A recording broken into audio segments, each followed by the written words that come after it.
नमस्कार, are Bharat TV channel में स्वागत है आपका और मैं हूं आपके साथ शमा प्रवीण, जहां बिहार से जुड़ी हर छोटी बड़ी खबर दिखाते हैं आपको, जन सरोकार से जुड़े मुद्दे भी उठाते हैं। तो चलिए देखते हैं आज की रोज खबरें। लेकिन देख रहा है इंडिया बुलेट मीडिया में आपका स्वागत है। आप देख रहे हैं आर भारत टीवी चैनल और मैं हूं आपके साथ अक्षय बटन देवी। और इस वक्त मैं रोहतास जिला के विक्रमगंज अनुमंडल में उपस्थित हूँ। अभी यहाँ से लोकतंत्र के महापर्व तुरंत खत्म हो चुका है। उसके बाद यहाँ पर कुछ लोग हमारे साथ जुड़ चुके हैं और वैसे व्यक्ति हमारे साथ जुड़े हैं जो कि आप देख रहे हैं। इनका चेहरा देख लीजिए। इनका नाम बिजाधर बाबा है। बिजाधर बाबा इसलिए नाम रखा गया है कि बाबा इसलिए कहा जाता है, एक उम्र से इनको बाबा कहा जाता है। दूसरी बात, ये ज्योतिषी हैं और इन्होंने हस्तरेखा के जानकारी बहुत रखे हैं अपने अंदर में और लोगों के हाथ भी देखते हैं और तकदीर और तस्वीर बदलने के लिए उपाय भी बताते हैं। और भी बहुत सारे इनके अंदर में कलाएं हैं जो कि ये खुद अपने जुआ से अपने आवाज़ में बताएंगे। सबसे पहले नमस्कार, आर भारत टीवी चैनल में आपका स्वागत है। अपना परिचय दे दीजिए। मेरा नाम विद्याधर सिंह हुआ, ग्राम पोस्ट थाना कृष्णगढ़ जिला भोजपुर। वर्तमान में मैं विक्रमगंज में सेवानिवृत्ति के पश्चात यहाँ आवास बना करके सब परिवार रहता हूँ। अच्छा, सेवानिवृत्त यानी किस डिपार्टमेंट में आप काम करते थे? समाहरणालय रोहतास में विक्रमगंज से सेवानिवृत्त हुआ हूँ। अभी वर्तमान में कोई सेवानिवृत्ति के पश्चात कोई पदों पर अभी वर्तमान में पदस्थापित हूँ, जैसे कि बिहार का राष्ट्रीय गोरक्षा संघ बिहार प्रदेश का, राष्ट्रीय गोरक्षा संघ बिहार प्रदेश का अभी वर्तमान में मैं उपाध्यक्ष हूँ, जिसका ये कार्ड देख लीजिए। इसके बाद महासभा श्री स्वामी जीयर जी महाराज का है जी। राष्ट्रीय गौ रक्षा संघ श्री स्वामी बिजाधर जी महाराज, ये इनका एक विजिटिंग कार्ड आप देख रहे हैं जो कि इनका अपना है। और बहुत सारे इनके पास विजिटिंग कार्ड है जहाँ जहाँ से इन्होंने सेवा किया है। अभी वर्तमान में भोजपुर जिला संत महासभा का मैं अध्यक्ष हूँ, उस पद पर भी कार्य आप देख रहे हैं कि संत महासभा श्री स्वामी जीयर जी महाराज जी का सत्संग में रह करके भी ये कार्य करते हैं। और क्या है, साथ ही राष्ट्रीय अहिंसा मंच, राष्ट्रीय अहिंसा मंच जिसका मुख्य कार्यालय कलकत्ता में है, उसका मैं सक्रिय सदस्य हूँ। मुझे 15 में विधानसभा, ये एक राजनीतिक पार्टी है, इसका चुनाव चिन्ह गाय बछड़ा है। इस पार्टी से हमको टिकट दिया गया था, लेकिन विधानसभा में चुनाव लड़ने के लिए, लेकिन अस्वस्थता के कारण मैं चुनाव नहीं लड़ सका। लेकिन इस बार मैं चाहता हूं कि 2025 में आरा से राष्ट्रीय अहिंसा मंच गौ बछड़ा के निशान पर चुनाव लड़ूं। अगर ठीक रहा तो चुनाव जरूर लड़ूंगा। अगर चुनाव लड़िएगा और जनता ने आपको चाह करके अगर आशीर्वाद दे दिया आपको और चुनाव अगर जीत जाएंगे आप, तो गौ और बछड़ा छाप पर जो आप चुनाव लड़ना चाहते हैं, क्या आपके आने से गौ की रक्षा यहाँ पर होगी, गौ हत्या बंद हो जाएगी? देखिए, भारत और बिहार एक हिंदू राष्ट्र के तौर पर है। यहाँ गौ, देखिए 4 माताएँ हैं। एक गौ माने अपनी माँ होती है, दूसरा गौ माता है, तीसरा गंगा माँ है और चौथा पृथ्वी है। तो हम लोग अपने माँ की गर्भ से जन्म लिया है, एक माँ हो गई। जन्म लेने के बाद पृथ्वी पर जब हम जन्म लिया तो पृथ्वी माँ हो गई। इसके बाद गौ माता, जिसके दूध से हम लोग पालन पोषण हो करके सयान हो करके आशीष इस रूप में दिखलाई दे रहे हैं। और चौथी गंगा माँ है, जो कि अंतिम संस्कार मरने के बाद वहीं जाके गंगा में जला देना है और ख़त्म कर देना है। तो ये चारों माँ के उसी लिहाज से मैंने इस मंच को पकड़ा है। इसमें गौ की भी ज़िंदगी भर सेवा करता रहूँगा, गाय बाछा का, और अपनी माँ का सेवा, पृथ्वी माँ की सेवा और गंगा माँ की सेवा। इस धर्म से बढ़ करके कोई धर्म कर्म कोई अच्छा नहीं है।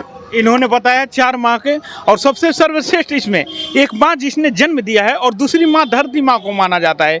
इसलिए एक धरती माँ वो माँ है जो कि आपके ज़िंदगी में अपने गोद में तो खिलाती ही है, लेकिन आपके अंतिम संस्कार जब होता है, जब मर जाते हैं, उस वक्त भी इन्होंने आंचल फैला करके और इंतजार करती है और कहती हैं कि हे बेटा, तुम मारा मैं तब तक इंतजार करूंगी जब तक फिर से दोबारा मेरे गोद में ना आकर के खेलेगा। आप तुम किसी भी रूप में आओ लेकिन मेरे गोद में जरूर आना, वो तब तक इंतजार करती है। ये पृथ्वी वो माता होती हैं जिन पे आग लगा दिया जाता है फिर भी अपने बच्चों को हरियाली देती हैं। यानी अनाज जलाया जाता है, खेत को जलाया जाता है, फिर भी उस खेत में हरियाली को ला करके और हर किसानों को पेट को भरती है। बस एक नहीं। एकदम बिल्कुल सही, बिल्कुल आपने जो अक्षय बाबू जो जितना उदाहरण स्वरूप समझाए ये बिल्कुल सत्य है। ऐसे सत्य बढ़ करके इससे बड़ा सत्य कोई नहीं हो सकता है।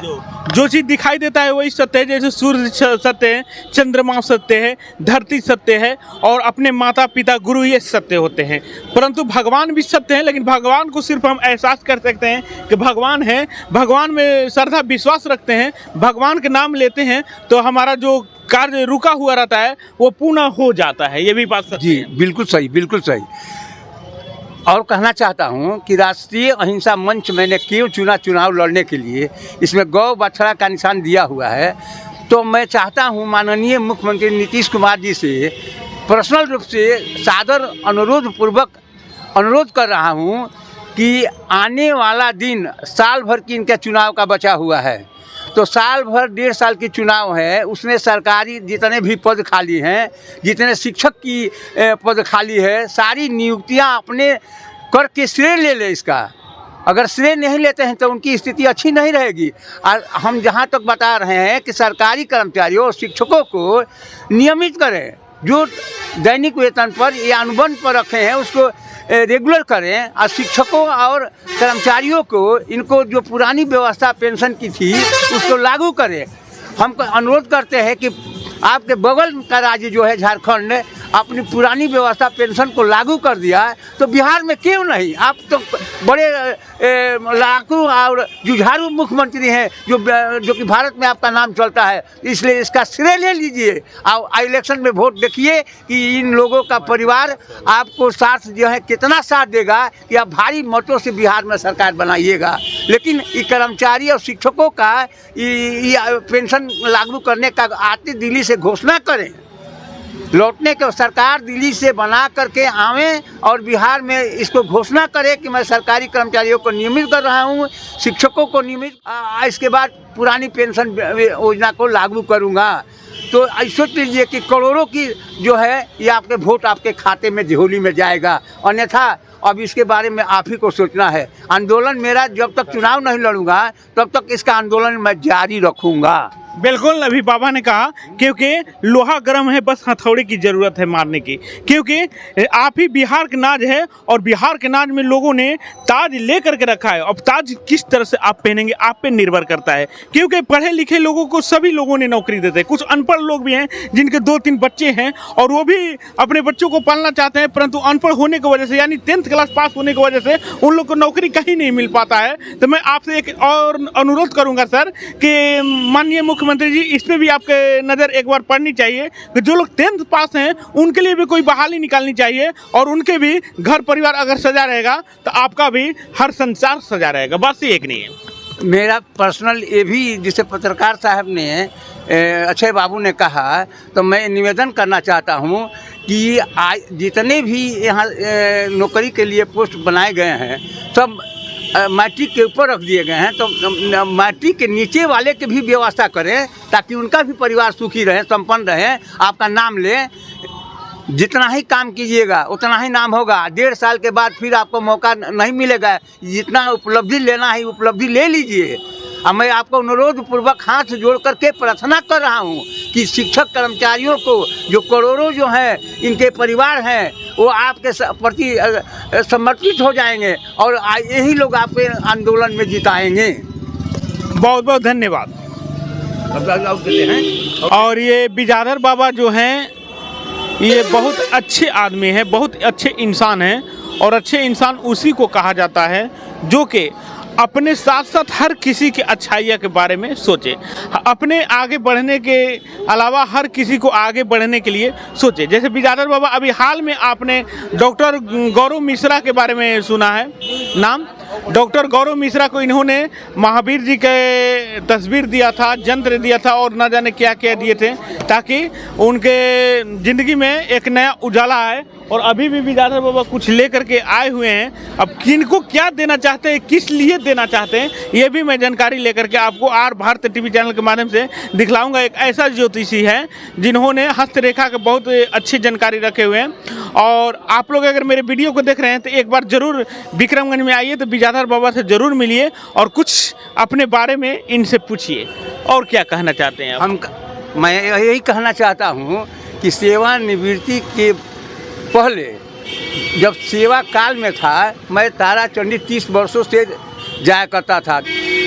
शनिवार को शाम को चल जाते थे, रात को संडे के दिन रहते थे, शनिवार को रहते थे और मंडे के दिन लौटते थे। वहाँ पर एक महर्षि आंजनेय जी हैं जो मेरे गुरु हैं, वो ताराचंडी में, जहाँ ताराचंडी का देखा जाए ये परिचय है, ये ताराचंडी का परिचय है। ये मेरे गुरु का महर्षि आंजनेय जी का फोटो है, तस्वीर है ये। महर्षि आंजनेय जी का फोटो है, जिन्होंने मुझे तांत्रिक और बहुत तरह की समस्याओं के बारे में समाधान करने का उपाय बताया। इनके द्वारा मैं काफ़ी सीखा हूँ। ये सीखने के पश्चात बहुत लोगों को मैं अपने मुफ्त रूप में सेवा दे रहा हूँ। आज मैं अक्षय बाबू को उन्हीं के मार्गदर्शन में एक यंत्र दे रहा हूँ, श्री संपूर्ण कष्ट निवारण यंत्र। श्री संपूर्ण कष्ट निवारण यंत्र जो बनारस से सिद्धि किया हुआ है कि इनके सारे परिवार का अक्षय जी जिस तरह से हम लोग का सपोर्ट कर रहे हैं, मदद कर रहे हैं, इनकी सेवा हमको मिल रहा है हम लोगों को। तो इस उपलक्ष्य में मैं गोल्ड प्लेट का बना हुआ सर्व कष्ट निवारण यंत्र अपने हाथों से इनके परिवार को सुखी रहने के लिए दे रहा हूँ। चलिए, यंत्र है और इस यंत्र के माध्यम से इन्होंने बाबा कहा कि हमारे पूरे परिवार सुख में रहेंगे और भी कुछ बाबा देने वाले हैं। चलिए, इस यंत्र को मैंने स्वीकार किया, पूजा करूंगा। और क्या है, और जो है गोल्ड प्लेटेड जो है ये सोने का बना ऐसी किया हुआ, पानी दिया हुआ, असीध किया हुआ यंत्र है। यह यंत्र है, इधर शुभ यंत्र लिखा हुआ है, ये व्यापार वृद्धि यंत्र है। तो मैं यही आशा कामना के साथ अपनी पूर्ण निष्ठा के साथ इनको यह यंत्र व्यापार वृद्धि दे रहा हूँ कि ये ऐसे मीडिया में से बने कि भारत के, बिहार के ही नहीं, भारत के नक्शे पर अक्षय जी का नाम चमके। और उसी तरह से जिस तरह से ये यंत्र चमक रहा है, गोल्ड प्लेटेड सोना का पानी दिया हुआ है, उसी तरह से ये आगे बढ़ें और चमके कि इनका भारत में नाम हो जाए। इसलिए इनको यह यंत्र प्रदान कर रहा हूँ। चलिए, ये यंत्र हमको दिए, यानी तस्वीर और तकदीर बदलने के पूरे प्रयास बाबा कर रहे हैं। ये यंत्र को क्या करना पड़ेगा, ये बताइए। यंत्र को पूजा के पॉकेट में, पर्स में बराबर रखना है और उस यंत्र को जो मैंने दिया है उसको पूजे वाला स्थान पर रख करके अपनी पत्नी से, परिवार से केवल अगरबत्ती दिखाने के लिए, सारा कष्ट निवारण करने के लिए आशीर्वाद मांगना है। चलिए, बहुत बहुत धन्यवाद बाबा, आपने जानकारी दिया और आपने मुझे सबसे बड़ा तोहफा दिया। मुझे सुख और चैन से रहने के लिए आपने भगवान से कामना किया। चलिए, भगवान अगर आपके दिए हुए ये यंत्र के माध्यम से भगवान अगर हमको सुख में रख रहे हैं, खुश में रख रहे हैं, इससे बड़ा कुछ भी नहीं होता। हम खुश रहेंगे तो ही सबको खुश रखेंगे। आज तक के लिए इतना ही। फिर नए नोटिफिकेशन लेकर के मैं फिर आपके साथ हाजिर होऊंगा। तब तक के लिए नमस्कार, जय हिंद, जय भारत।